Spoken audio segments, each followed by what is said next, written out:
The chicken house is a project we put together about 5 years ago. I'd like to share with you some details about the design, what the thought process was behind it, what worked and what didn't work. So let's have a little closer look. But first, any project, you have to figure out what size of chicken house you're going to need. Experts recommend about 3 square feet floor space per chicken. Our flock was 12, so we wanted to keep it at least 40 square feet. Always leave yourself room for a little bit of expansion. If you have 6 chickens now, plan for 8 or 10. The main concerns with the chicken house here, we do live at 7,000 feet in Utah in a fairly remote area. One, the weather. So we want to have housing which protects our chickens from the elements and the weather. The other thing is predation. We have more predators here than we do people. So the design was set up to really keep predation to a minimum. The other considerations are cleanliness, make it ease of cleaning it out, and also in case we ever wanted to move it, make it possible to be portable.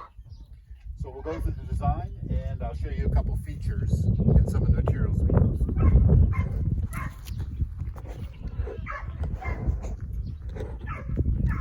So the main body of the chicken house, interior, is 5 feet by 8 feet. That's 40 square feet. There's 2 extensions. They're 18 inches long on both sides by 5 feet wide, which gives us another 15 square feet. The total interior is 55 square feet. The 2 main doors here are access and clean out panels. This allows us to put a wheelbarrow underneath the house. Simply open the latches on both of these. And with a squeegee, a rake, or a hoe, you can simply pull back all the shavings and dump them directly into the wheelbarrow for disposal. Makes cleanup real easy. We put on a mask and a glove, 15 minutes later, it's all done. This house has 2 sets of laying boxes. So there's 4 laying boxes in the south and 4 laying boxes in the north. We have an elevated perch system, which is 1.5 by 1.5. It runs the length of the house, separating the groups of chickens. It is also supported on the inside. The walls are made with a paneling called fiber reinforced paneling, FRP. It's fairly inexpensive. What's nice about it, it's a hard surface, doesn't grow mold, can be wiped out. In case there's any disease, you can simply just bleach the walls, bleach the interior, and completely make it very clean and actually eliminate any disease or any growth of mold. We do use a trap door, guillotine style door here, which is controlled by a cable. I will show you that. We keep food and water interior for our chickens. Also, we have a wall heater. This is just a 60-watt heater. It doesn't glow or feel very warm at the touch. It simply warms up the wall. Here in the winter times, the temperatures can drop down into the single digits or even into sub-zero temperatures. We don't want this house 60, 50 degrees. We don't want to cook our chickens, but we would like to make it 25 to 30 to make it a little bit more comfy and a little bit more livable to get some eggs in the wintertime. Of course, ventilation is critical. So across the top, we have top ventilation, which is a cross ventilation system. So we have it along the gable ends on both sides. We have some doors that can be closed in case of snowstorms. We also monitor the temperature. We can monitor that interior and remote. The construction is all 2x4. Everything, all 4 walls and the floor are R11 insulation, and the lids of the laying boxes, okay girls, I know you want to get on the video. The lids of the laying boxes are all done in 2-inch polyfoam. The floor itself is just simply some cheap linoleum. You can buy this at Rolls at most of the harm store. What's nice is it's a sweepable surface. The poo mess doesn't stick to it as long as you have the shavings. This is 4 years down the road and you can still see it makes a nice clean interior. Okay, that's the inside. Oh, this window actually adds additional controllable ventilation. It's 10 by 30. It was just a Home Depot purchase. So, the inside of the doors are all insulated in R11. Again, these fasteners we use are simply a pan-headed self-tapping screw. Some people call them lath screws. We did actually put a little trim in the corner, mostly just to keep spider webs forming and dirt from getting behind there. Anyway, there's a pair of these doors. Let's go ahead and look at the laying boxes themselves. So this is the south side set of laying boxes.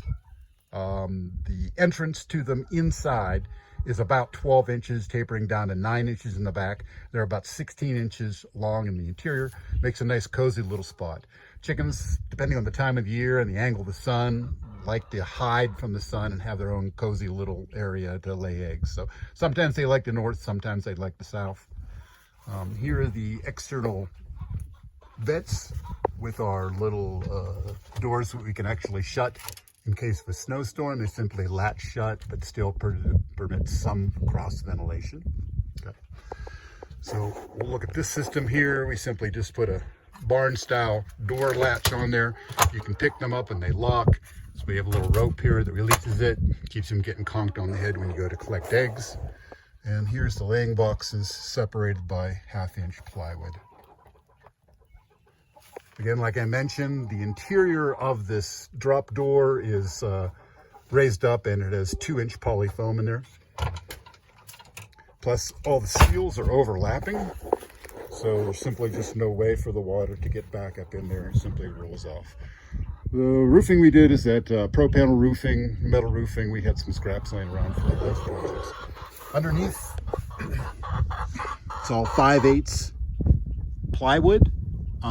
The idea on this was, again, to make predation extremely difficult. An animal would literally have to climb up that post, hang upside down, chew through the 2x4 frame and through 2 layers of flooring in order to get into the chicken house. That's not very practical. We also wired it. We have a double gang ground fault interrupted circuit here. So we can plug in our accessories like the wall heaters, the interior heated chicken bowl, and the exterior heated chicken bowl.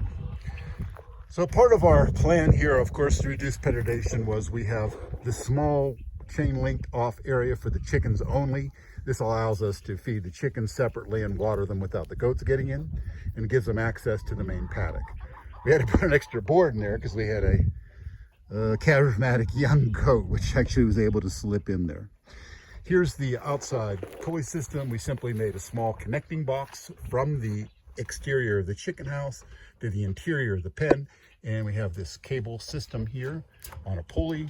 You can simply just pull it and drop the door at night. We added extra protection on that window so they wouldn't simply just try to chew through the screen that comes with the window. And it would also be very difficult for a predator to go in there. There's no place for them to stand or actually get into that window. Okay. These goats do share the area with our chickens. It's kind of a symbiotic relationship. We keep a little more than a dozen goats in here. We leave them all with their horns. They tend to get along well with the chickens. The chickens will occupy the goat barn. Sometimes they clean out the bugs, fly larvae. We have a problem with black widow spiders, and they tend to clean the interior of the goat house out nicely. So it works pretty good for us. So in the 5 years we've had them at this location, we haven't lost any chickens to predation.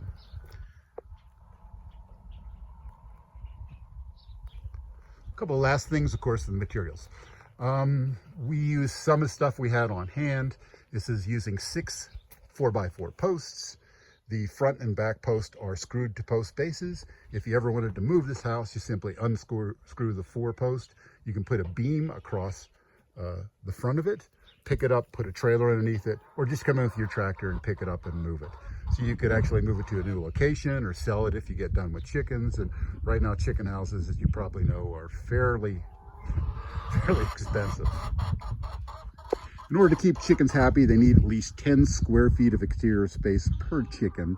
You can see here they have quite a bit more than that. We've never had problem with them getting bored and pecking on themselves and having nothing more than minor squabbles.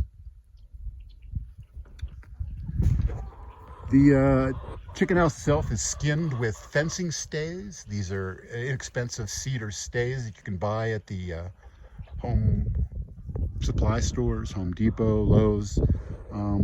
They're 1/2 inch by 6 inch, and they really clean up the outside and leave a nice finish.